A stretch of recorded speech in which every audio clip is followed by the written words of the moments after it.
हम उस देश में रहते हैं जहां नेताओं को चुनने के लिए 140 करोड़ लोगों का चुनाव एक दिन में भी कराया जा सकता है। एसएससी की बात हो, रेलवे की बात हो और स्टेट एग्जाम का तो उससे भी ज्यादा बुरा हाल है। बहुत समय पहले हम सभी टीचर्स ने स्टूडेंट से मिलके एसएससी में सुधार लाने के लिए एक रिफॉर्म, एक मुहिम शुरू की थी, लेकिन रिफॉर्म अब डिफॉर्म होता हुआ दिख रहा है। ये वही बात हो गई है कि हम एक आंख का ऑपरेशन करवाने गए और डॉक्टर ने दूसरी आंख भी निकाल के बेच दी। इतना बुरा हाल हुआ। आज एसएससी 2025 का पहला एग्जाम हुआ मेरे भाई, सिलेक्शन पोस्ट का, जो बहुत ज्यादा बड़ा एग्जाम नहीं था, बहुत थोड़े से बच्चे इसमें बैठे थे और बहुत कम बच्चों का भी जो है पेपर होने लग रहा है। और वेंडर ने पहले ही दिन ऐसा ड्रामा जो है खड़ा करके रख दिया कि बच्चों का और हम टीचर्स का पूरी तरीके से विश्वास से डगमगा गया है कि क्या एसएससी और अपने इस नए वेंडर के साथ मिलकर आगे से एग्जाम सही से करवा भी पाएगा या नहीं, क्योंकि कमियां एक नहीं है, कमियां दसियों निकल के आई हैं और मैं आपको प्रूफ के साथ ये सारी कमियां बताऊंगा। एग्जाम कैंसिलेशन और टेक्निकल ग्लिचेस, और वो एग्जाम कैंसिल होना नॉर्मल नहीं है। ये वो एग्जाम कैंसिल हुआ कि जहां बच्चा कई 100 किलोमीटर दूर अपना एग्जाम देने गया है, किराया भाड़ा खर्च करके, तब उसका एग्जाम कैंसिल हुआ और बस बाहर एक नोटिस लगा देगा कि टेक्निकल प्रॉब्लम है, सर्वर ठीक नहीं है या कोई समस्या, हम आपका एग्जाम दोबारा रीशेड्यूल कर देंगे।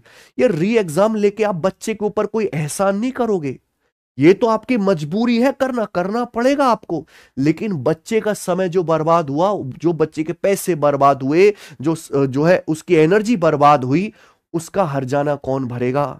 और आप बताओ, जब आप एक छोटे से एग्जाम को करवाने में हालत खराब कर जा रहे हो अपनी, तो बड़े बड़े सीजीएल, सीएचएसएल जहां लाखों बच्चे पेपर देंगे, एमटीएस में जहां 50 लाख से बच्चे पे ज्यादा पेपर देंगे, जीडीएस में जहां फॉर्म ही 60-70 लाख भरे जाते हैं, उनका पेपर आप कैसे करवाइए? आप हमें इस बात का जवाब दीजिए। हम देखो, टेक्निकल प्रॉब्लम कभी भी आ जाती है, हमारी लाइव क्लास में भी टेक्निकल प्रॉब्लम आती है, लेकिन क्या महीने में एक बार? यहां एग्जाम में एक ही दिन में अगर मल्टीपल एग्जाम्स में मल्टीपल सेंटर पर अगर इस तरह की गड़बड़ियां होंगी तो ये नॉर्मल बात नहीं है। और ये शुरुआत में ही गड़बड़ियां होने लग रही हैं। इस तरह के दुनिया भर के जो है कई नोटिस जो है एसएससी की तरफ से भी आए, सेंटर्स के बाहर लगे हुए अलग अलग सेंटर पे।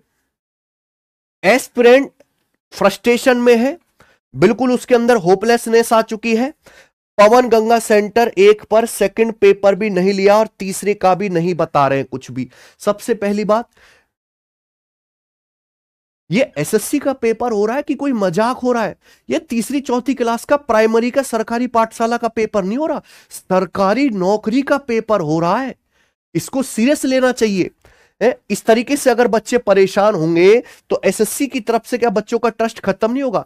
एडमिट कार्ड पे गेट क्लोजिंग 9 AM पर थी, पर एंट्री 9:04 AM से शुरू हुई। आप एक बात बताओ, कितने बड़े हिपोक्रेट हो आप खुद कहते हो 9 बजे के बाद हम बच्चे को एंट्री नहीं देंगे। पहले अगर कोई बच्चा 9 बजे से 1 मिनट भी लेट होता था, आप उसको एग्जाम देने नहीं देते थे, सेंटर के अंदर घुसने नहीं देते थे। पर आज आप आधे आधे घंटे लेट तक एंट्री करा रहे हो, तो आप अपनी तरफ से सॉरी नहीं बोलोगे, माफी नहीं मांगोगे? मतलब बच्चे की गलती गलती, आपकी गलती कोई बात नहीं, ऐसे थोड़ा ना चलेगा जी।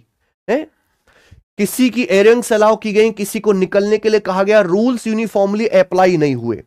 और सबसे बड़ी बात आप बताओ, जब स्टूडेंट तो मोबाइल अंदर लेके जा नहीं सकता, जो वहां पे इन्विजिलेटर है वो तो अपने पास फोन जो है क्लिक नहीं कर सकता कुछ भी। ये फोटो कैसे बाहर आया एग्जाम का? कैसे आ रही है ये अंदर की फोटो? आप बताओ, जहां इतना सिक्योरिटी फुल प्रूफ एग्जाम होना चाहिए, ये अंदर की फोटो बाहर कैसे आई? ये एग्जाम सेंटर की ये फोटो अंदर की बाहर कैसे आई? आप बताइए। Vaishnavi institute of technology science Bhojpur road है। One of my friend had selection post dream at this venue. देखो ये इस वेन्यू की फोटो, यानी कि या तो किसी बच्चे ने लिया, बच्चे के पास मोबाइल कैसे आया? या इन्विजिलेटर क्या इतने नॉन सीरियस हैं वहां पे पेपर करवाने वाले, व्यवस्था देखने वाले, कि वो इस तरीके से फोटो सर्कुलेट कर रहे हैं? इसका मतलब वो तो क्वेश्चन भी एक दूसरे को बच्चों को बता देंगे। एग्जाम सेंटर की हालत बहुत खराब थी। इंफ्रास्ट्रक्चर जो होता है ना, वो तो खराब है ही, लेकिन उसके अंदर जो बेसिक सुविधा होते हैं कि भाई गर्मी का मौसम में एसी होना चाहिए, फैंस होना चाहिए, कोई प्रॉपर काम नहीं कर रहा। बच्चे गर्मी में पेपर दे रहे हैं, गर्मी में एस्पिरेंट परेशान थे, सिस्टम प्रॉपरली काम नहीं कर रहा। ना जाने कितनी ऐसी शिफ्ट थी जिसमें कंप्यूटर चलते चलते बीच में बंद हो गया, ब्लैक स्क्रीन आ गई, ब्लैकआउट हो गया,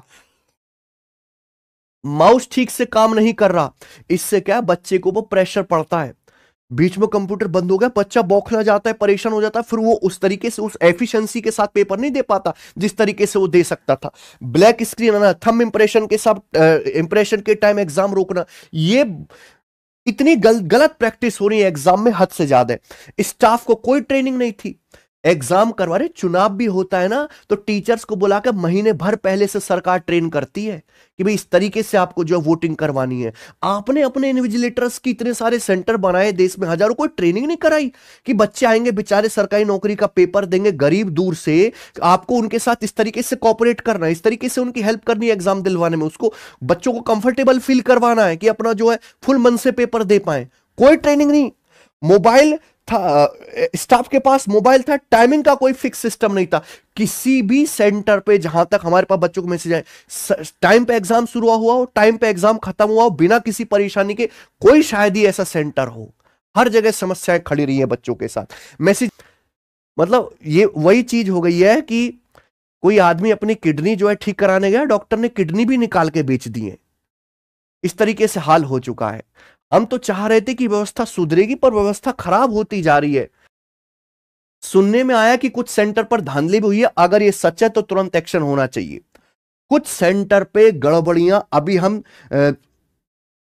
जब फुल प्रूफ हो जाएगा तो हम आपके सामने आएंगे भी, लेकिन जो बच्चों के मैसेजेस आए और जिस तरह की वीडियोस हैं, लग रहा है वाकई में कि कुछ सेंटर्स पे गड़बड़ हुई है, और ऐसा हुआ है पहले दिन से। तो इससे ज्यादा गलत और खराब बात एसएससी के लिए भी और दुख भरी बात बच्चों के लिए दूसरी नहीं हो सकती। तुरंत एक्शन होना चाहिए मेरे दोस्त इस पर। बस एक बात याद रखो कि ये एसएससी, ये बच्चे कैंडिडेट की किस दिशा में जा रही, कहीं भी नहीं जा रही। बच्चे का साल भर पढ़ाई करने का फायदा क्या अगर वो अपनी पढ़ाई के मतलब मेहनत को दिखा ही नहीं पा रहा पेपर में सही तरीके से। बहुत दुख की बात है। और शुरुआत में ही ये हालत है तो आप बताओ CGL, HSL, CPO, MTS, GD जैसे पेपर में आप कैसे व्यवस्था ठीक कर पाओगे? कैसे व्यवस्था ठीक कर पाओगे? आसान पेपर और नॉर्मलाइजेशन एक डेडली कॉम्बिनेशन बन के आएगा।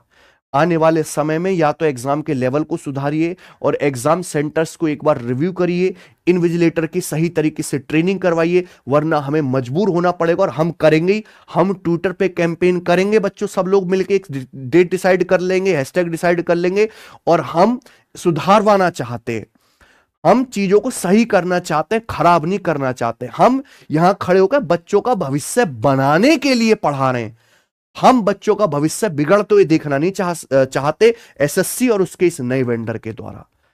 ठीक है जी, आपने आज एग्जाम दिया या आप आगे एग्जाम दोगे, अगर आपने कोई दिक्कत फेस करी है एग्जाम सेंटर पे, आपके क्या क्या परेशानी हुई है, इस वीडियो का कमेंट सेक्शन आपके लिए खुला है, बताइए और मैं सबको पढ़ूंगा सारे कमेंट्स को, और जितनी भी दिक्कतें होंगी हम उसको एसएससी तक पहुंचाने की पूरी कोशिश करेंगे और उसमें सुधार लाने की भी कोशिश करेंगे। बहुत बहुत धन्यवाद, बाय।